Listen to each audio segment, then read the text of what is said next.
Hello again mga kaguna. So storytelling sa ating behind the scene or what we call sa ang creating process sa among new creation na inspired of Greek goddess Atar. So first nanatay vase sa yang Kate guys no.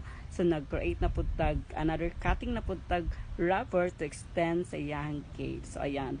So speaking of rubber, murag dagan-dagan na jud kay mig na bayan no kay masuko among suki og among supplier ani matingala sila gihanig ba ni sa salog. Pero again, amo na siya ginahimo og costumes. So ayan no, since wala na ang pinaka base sa atong cave no. So ayan. So nakita niyo guys no na siya extended with papisi. So iyahang mga kuan. So dagka kay color kay kanila ging palit rubber, dagka kay mga color nga assorted so talagsa jud kaning uban nga color tanan. So ayan, since daghang color atong keep guys. So ayan, of course koloran po nato siya para ma-same tanan ang color. And this it no, so danata sa pag fully coated sa color sa atong keep. And this time, ang ato na pong headpiece ang atong i-flex no sa iyang during sa iyang process creating. So since sa kabisi wala jud ta nakakuha na kay gayon o pag saan siya pag start kay almost 30% na ni atong headpiece. So ayan, nagbutang tag mga molder, of course i-color pa nato siya something black or mixing black brown na color no kay para jud mo highlight jud siya. And that's it. So, nakoloran po nato something gagawa na itong mga gold. So, inspired siya again no, sa itong Greek goddess. Katong mga headpiece sa mga sundalo or shalisi. Katong mga pinuno nila. So, mo dyan siyang attire ng among ginasuon o gina-inspirean guys. So, ayan. So, again, nagbutang-putang mga rhinestone para po something mo glitz gamay at the same time attracted ang atong headpiece. So see the details guys no. Yaguan jud namo ni siya ginuok ko. Glue stick pa lang murag makahurot na jud siya pila ka sako ba di karton kay basta ay ambot basta kay hago ni siya nga part. So ayan na ang ating headpiece. So balik na puta guys no sa pagkuan sa pag another colors atong cape kay murag budget na satisfied no para ma-color coated na siya. So ayan, na-color na siya guys no. So see, na-color gold na siya tanan ato kuan.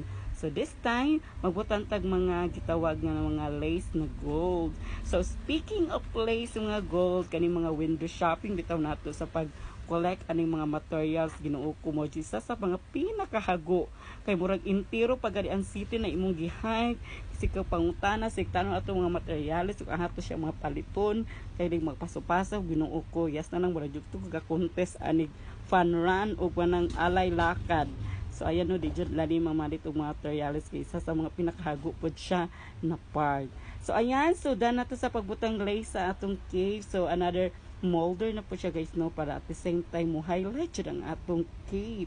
So ayan, so at the same time ato na po siyang butangan og gold guys no nga medyo gagawan na to gamay kaya para something rare po kayo yung color no kay kung lunlon siya gold murag kaya po siya tanawon. So ayan guys, so ayan sana magustuhan niyo po ang aming cave no. Sa cave pa ni siya guys.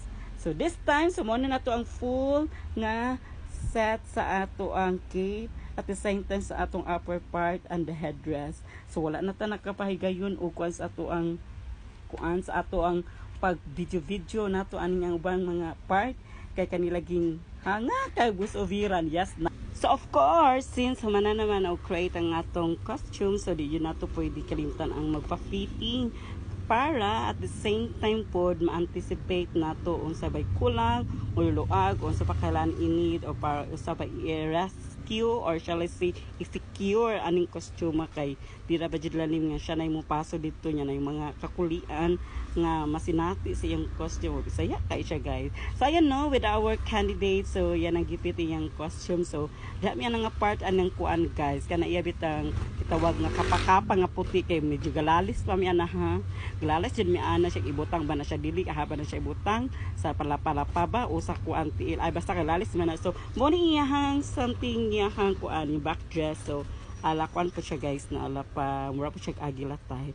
So ayan, so done na atong pagfitting sa atong candidate. So murag daghan yung mga kuan pa dyan i-adjust no kay para ma-secure dyan ang atong costume para walay mga kitawag nga kuan nga mga lapses during sa iyang pagpasa. So ayan, so that's it. So that day day. That day, guys, is the final day nga nasuot na dyan nato ato ang creation sa atong candidates. So, ayan. So, very sexy.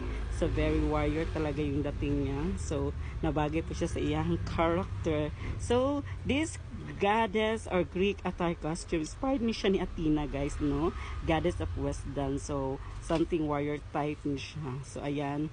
So, at the same time, that night, so nag-rehearse siya gamay, no, kay para po di siya makubaan o ma-execute niya ang pagpaso dito sa stage, and that's it. So ning paso nato ang creation at the same time ng atong kandidata Ginoo ko sa stage. So ayan, so mo na niya ang pagrampa sa stage, no. So in person, in actual, guys, no, kung yun lang makita ang among creation during na siya sa stage. So grabe jud siya, very unique. And so very happy, at the same time flattered kay siya. So ayan ang ating Greek goddess attire costume, no, during Binibining San Miguel 2024 goddess costume competition. So ayan, guys, so hope magustuhan niyo po ang aming new creation. So again, this is your Neville RC, your Eco Queen from Gonas Diseños. Bye!